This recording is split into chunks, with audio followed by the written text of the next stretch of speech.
À l'issue de la mission officielle terminée samedi 15 juillet, mission diligentée par le ministre provincial des Infrastructures et Travaux publics, ingénieur Machata Kayembe Célestin, conduite par le responsable de la société Omega, accompagné du directeur provincial de l'Office des routes, du secrétaire général de passation de marché et les conseillers techniques du ministère des ITP pour une réception provisoire sur l'axe routier Kassaji-Sandoa-Kapanga de près de 440 km réhabilités sous fonds propres de la province du Lualaba. Cette route provinciale d'une part et nationale d'autre part était réceptionnée provisoirement après son inspection et quelques recommandations faites à l'endroit de la société Omega commises aux travaux en terre battue, lesquelles des recommandations se résument en maintenance pour sa pérennité par l'ouverture de quelques saignées et postes d'eau le long du tronçon réhabilité. Si nous nous retrouvons ici, c'est dans le souci du chef de l'État, Félix-Antoine Tshisekedi, qui a voulu relier toutes les provinces, de sorte qu'il y ait communication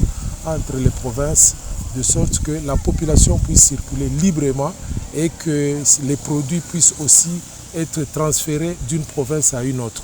C'est à eux de respecter les quelques recommandations que nous avons formulées, parce que vous savez qu'après la réception provisoire, même la réception définitive, donc l'entreprise qui a fait l'ouvrage doit suivre jusqu'à une année.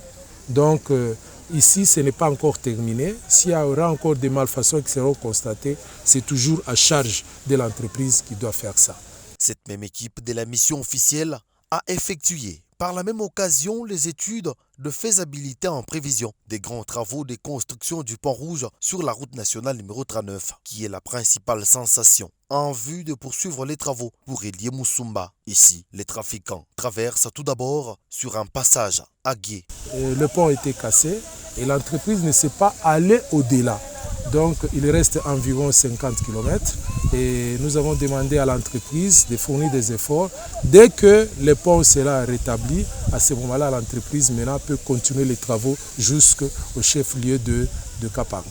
Dans ces mêmes cadres, le patron des ITP, l'ingénieur Machata Kayembe, a renchéri après inspection sur l'usage et la durabilité de la route, faisant allusion aux transporteurs des camions poids lourds de respecter les tonnages requis, souci majeur de la chef de l'exécutif provincial, Fifi Masuka Saini.